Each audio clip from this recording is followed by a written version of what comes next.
everybody, I'm back for another episode. My name is Jamie Cloninger and I am the Board Game Man. Today we're going to go back to 2004. It's a card game by Amigo Games. I think it's a great little game.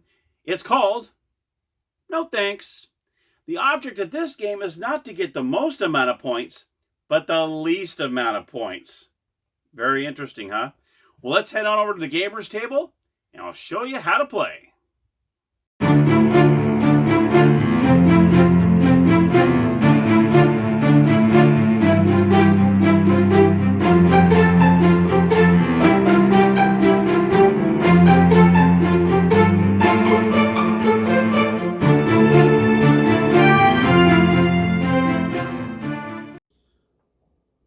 Everybody, here we are at the gamers table, and here are what's little components there are to No Thanks. Here is the instruction booklet. It's really nicely done, very, very easy to read. You'll be definitely playing it in a lickety-split second. Very, very easy to read, very, very simple. Now you also have cards here that are numbered from 3 to 35, and so on. Nice big cards. They're actually pretty big. They're not the size of a regular size card. They're actually much bigger than that. So really, really nicely done. I like the way, they're nice and clear, nice, kind of colorful. Very, very nicely done. And you also have these. These are the markers, or the counters is what they call them here. You come with 55 of these, and I'll discuss what these counters do in the game right now. Now, how you play this game is you're trying to get the least amount of points instead of the most amount of points. So that's something you got to keep in mind when you're playing. Whoever has the least amount of points wins. Now we'll say we're going to do a quick little 3-player. And what happens is each player will get a certain amount of counters depending on how many players there are. So for instance, in a 3 to 5 player game, each player will get 11 counters. For 6 players, you give 9 counters, and for 7 players, you give 7 counters. So let's go ahead and give each player 11 counters. Okay, so I've gone ahead and taken the liberty of giving each player 11 of these counters. Now, okay, so now what you're doing is before you even start the game, you take the deck of cards. You're going to take 9 cards out of the deck. So you're going to say 1, 2, 3, 4, 5, 6, 7, 8, 9. It's always 9 no matter how many players you have in the game. You always take out 9. So all these numbers here, you do not know which numbers out of the deck were taken out from 3 to 35. You have no idea. So these will be put back in the box and are not in the game. Okay, now like I said in the intro, the player with the least amount of points at the end of the game wins. So you got to keep that in mind. So the first player 1 is going to go ahead and flip over the first card, and it's a 4. So that is a very good card. It's almost the best card in the deck, with 3 being the best card. It's the second best card. So no doubt he's going to say, yes, I'm going to take it. So he goes ahead and takes the card, puts it face up in front of him. Now he has 4 points. So now it's player's 2 turn. He's going to take the top card. Whoa, we got 35. Now that is the worst card in the deck. That's the highest number in the deck. So player 2 is definitely going to say, no thanks. All right. Player 3 is going to say, no thanks. And then player 1 is going to say, no thanks. And player 2 is going to say, no thanks. No thanks.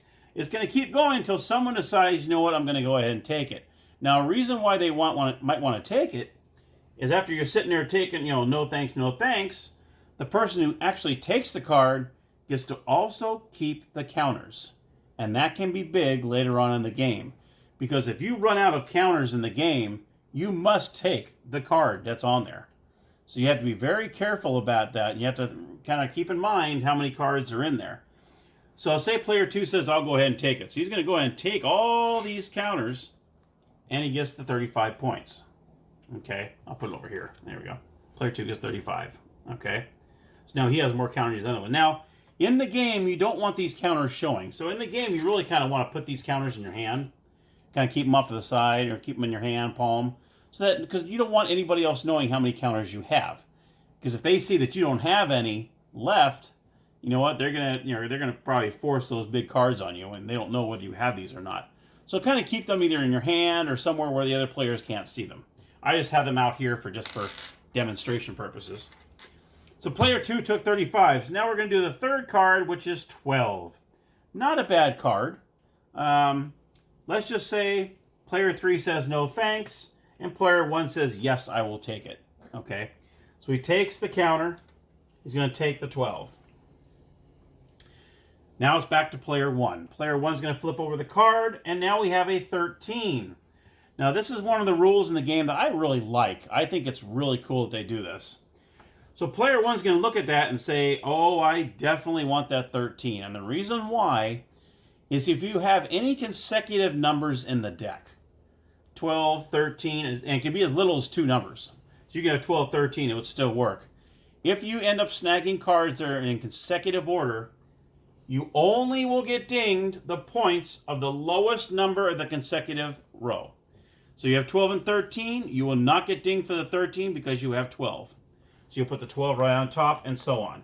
If later on you were to get an 11 you can put right on top and you only get hit with the 11 points and not the 12 and 13. If you get a 14, all you do is just tuck that 14 right under the 12 and you still get 12 points. So that's something to remember. That is a very good thing. Very, very cool. So I do like that about the game, is if you have consecutive, you only get dinged for the lowest number. So then it goes back to player 2 and so on. Player 2 gets 14. He can say, yes, I want to take it, and so on. So that's pretty much how the game works. You pretty much, as soon as the last card is taken, you go through all the cards, everyone has cards. As soon as the last card is taken, everybody goes and adds up all the cards, except for the ones underneath the consecutive ones, obviously. And then with the counters, -1 point for every counter you still have in your hand. So that can be pretty big as well, and that's another reason why grabbing a lot of those counters, you go over here, it's like 2, 4, 6, 8, 10, 12. That's 15. That's -15 points, which is excellent in this game. So yeah, I might have taken that 35, but he just got 15 taken off. So that's a big deal too. So that, my friends, is how you play No Thanks. The last card that's played, everybody counts their cards and totals them up. Then you -1 for every counter, and whoever has the lowest score wins.